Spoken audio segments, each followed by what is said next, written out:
क्या पीएम मोदी जी द्वारा लाए गए नए कानून से एफआईआर में सुविधा होगी या और भी ज़्यादा दिक्कत? क्योंकि अब एफआईआर फाइल होने से पहले हो सकती है इंक्वायरी। और क्या अब भी पुलिस ड्यूटी बाउंड है एफआईआर फाइल करने के लिए? सीआरपीसी के ज़माने में तो इसका जवाब सिंपल था, लेकिन बीएनएसएस आने के बाद इस प्रोसेस में एक सटल लेकिन पावरफुल ट्विस्ट आया है।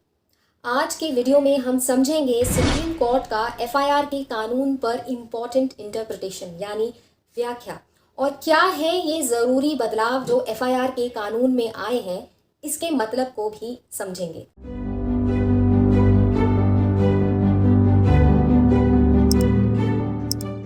यस, ये वही टॉपिक है जहां आम आदमी पुलिस स्टेशन जाकर कंफ्यूज भी होता है और डरता भी है कि मेरी एफआईआर लिखेंगे भी या कल आना बोलकर वापस भेज देंगे।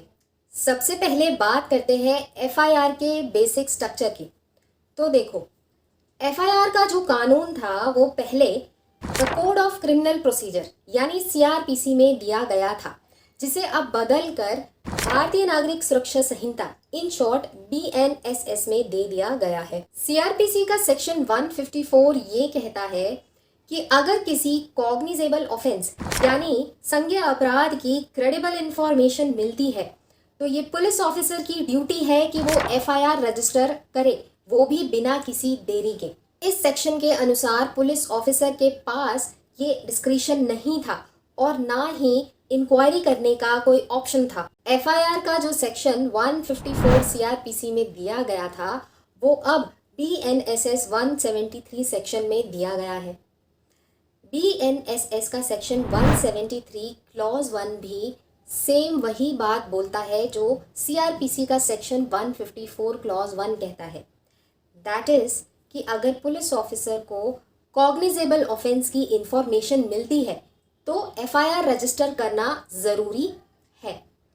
मेन डिफरेंस शुरू होता है बीएनएसएस के सेक्शन 173 क्लॉज 3 से। यहाँ से लॉ और ग्राउंड रियलिटी पहली बार ऑफिशियली मिलते हैं। अब ध्यान से सुनना, 173 क्लॉज 3 ये कहता है कि अगर किसी ऑफेंस की इंफॉर्मेशन मिलती है जिसमें सज़ा 3 साल या उससे ज़्यादा है पर 7 साल से कम है, तब पुलिस ऑफिसर एक प्रिलिमिनरी इंक्वायरी कर सकता है, लेकिन सिर्फ तब जब सुपीरियर ऑफिसर की प्रायर परमिशन हो। ये क्लॉज उन केसेस के लिए है जहां अक्सर रिश्तेदारों के झगड़े, छोटी मोटी मारपीट और झूठा केस फाइल करने की एफआईआर होती हैं। मतलब जहां पर बिना इंक्वायरी किए किसी का भी क्रिमिनल रिकॉर्ड बन जाता है। ये नया प्रोविजन एक सेफ्टी वॉल्व की तरह काम करता है। जहां पहले हर एक एफआईआर तुरंत रजिस्टर हो जाया करती थी, वहां अब इंक्वायरी करना अलाउड है कुछ केसेस में, ताकि फॉल्स एंड फ्रिवलेस एफआईआर्स का मिसयूज ना हो। सुप्रीम कोर्ट ने इस प्रोविजन को सिग्निफिकेंट डिपार्चर कहा है सीआरपीसी से, क्योंकि सीआरपीसी में ऐसी कोई डिस्क्रिशन नहीं थी और एफआईआर का प्रोसेस काफ़ी मैकेनिकल था। सुप्रीम कोर्ट ने इस प्रोविजन को समझाते हुए एक और इम्पॉर्टेंट कंपैरिजन किया 2014 का ललिता कुमारी वर्सेस स्टेट ऑफ यूपी से। उस केस में सुप्रीम कोर्ट ने ये कहा था कि अगर पुलिस ऑफिसर को क्रेडिबल इंफॉर्मेशन मिलती है कॉग्निजेबल ऑफेंस की तो एफआईआर करना ज़रूरी है, मैंडेटरी है। लेकिन अगर ऑफेंस का पता नहीं चल रहा है, ये डाउटफुल है कि कॉग्निजेबल है या नॉन कॉग्निजेबल है, तो सिर्फ इसको पता लगाने के लिए प्रिलिमिनरी इंक्वायरी कंडक्ट की जा सकती है। ये जो प्रिलिमिनरी इंक्वायरी कंडक्ट करने का होराइजन था ये बहुत नैरो था, लेकिन अब बीएनएसएस में ये ब्रॉडर है। अब even if offence cognizable offence है और पुलिस वालों को ये पता है, तब भी एफआईआर लिखने से पहले पुलिस इंक्वायरी कर सकती है, प्रिलिमिनरी इंक्वायरी बिठा सकती है, ताकि ये पता लगाया जा सके कि प्रेमा फेसाई केस बन रहा है या नहीं। ये पावर अब पुलिस ऑफिसर को बीएनएसएस ने डेलिबरेटली दी है। अगर इंक्वायरी कंडक्ट करने के बाद प्रेमा फेसाई केस बनता है तो आज भी एफआईआर रजिस्टर करना मैंडेटरी है। लेकिन क्या हो अगर प्रेमा फेसाई केस नहीं बन रहा इंक्वायरी करने के बाद? तब पुलिस ऑफिसर की ये ड्यूटी बनती है कि वो कंप्लेनेंट या इंफॉर्मेंट को इस बारे में बता दे ताकि वह 173 क्लॉज 4 की रेमेडी अवेल कर सके। सुप्रीम कोर्ट ने ये भी क्लैरिफाई किया कि ये प्रोविजन कहीं से भी एफआईआर फाइल करने के लिए डिले का एक्सक्यूज नहीं बनना चाहिए।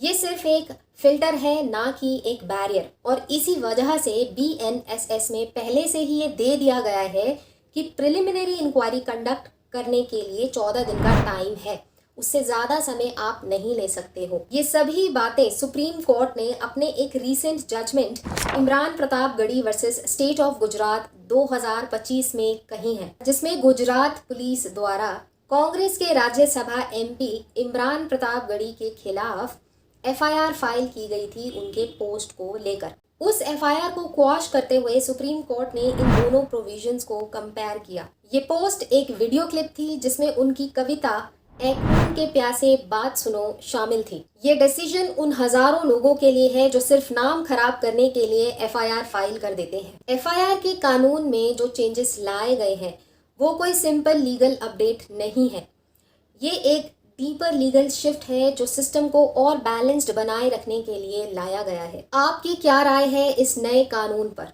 कमेंट करें। अगर वीडियो से रिलेटेड कोई डाउट है या कोई अन्य लीगल क्वेरी है तो आप कमेंट में पूछ सकते हैं। Thanks for watching and see you in next video.